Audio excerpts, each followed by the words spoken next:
اعوذ بالله من الشیطان الرجیم. بسم الله الرحمن الرحیم. سلسله دروس در به حکمت‌های نیج البلاغه را در خدمت شما در بیان می‌کردم. امروز بسیار واقعا یک حدیثی که امام علیه السلام از نگاه روانشناسی و علم نفسیات بیان کرده و بسیار ضروری است. ما شما در مشکلات و در مختلف مصیبت‌ها بعض اوقات مبتلا میشیم. انسان نمیتونه از مشکل فرار کنه یا انسان نمیتونه بگه که ما دیگه مشکل گرفتار میشم. در هر حال دیگه مشکل انسان گرفتار میشه.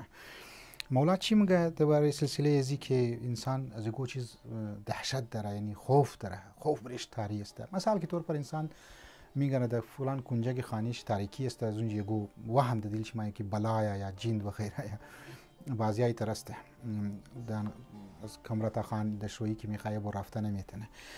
این مثال البته میزنه مولا حساب مثال نزد. مولا چی میگه؟ وقال علیه السلام، مولا گفته که اذا حبت امرا فقع فیه فان شدت توقیه اعظم مما تخاف منه. میگه تو وقتی که از یه چیز دهشت محسوس کردی، خوف محسوس کردی، روبرو شو، خود کو بینت از دزو. برحال میگه که فان شدت التوقیه اعظم مما تخاف منه. از اینکه تو از او دهشت و از او چیزی که در او خوف محسوس منی، این خطرناکتر است از او که تو واردی از او چیز میشی، مشکل میشی. مشکل تو را در خوف مبتلا کرده. حالی تو او مشکل که چی مقابله هم نمونی یا او تاریکی را تو نموری، بس او خوف تو را مخره. لذا از اینکه خوف تو رو بخوره، از اینکه بهتری است که تو واردی از او خوف شو، واردی از او چیز شو که تو رو دهشت مبتلا کرده یا خوف که است مبتلا کرده. واقعا نمیترسته زنی من شما خود میگم وقت یک ریزه مشکل مایا یا یگو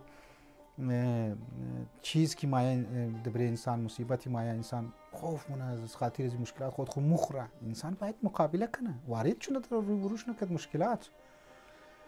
این بسیار ضروری است. مولا علی علیه السلام واقعا قربان از این مولا شدم. کاش این کلام های گوهربار که است گوهربار ایره دنیا خبر میشد، نفسیت دانها خبر میشد. امروز البته ما میگن بعضیا در منی سوسایتیز مو منی سوشال میدیا جونی الیا را فلان را اونها را نظرات شرکست در منی سوشال میدیا لیکایی مونه و پیش مونه، در حالی که واقعا عجیبه.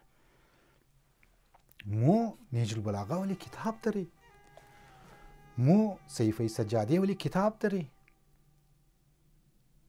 که مو میتونی اینها را در دنیا پیش کنی، خود مو اول توق کنی. چقدر واقعا سبق آموز و هم از لحاظ دنیا هم از لحاظ آخرت مطالب بریز مو شما بیان کرده. پروردگار عالم مر توفیق بده که مو طرف اهل بیت خوبایی، طرف روایات اهل بیت خوبایی و بریزنا عملم کنی. والسلام علیکم و رحمت الله و برکاته.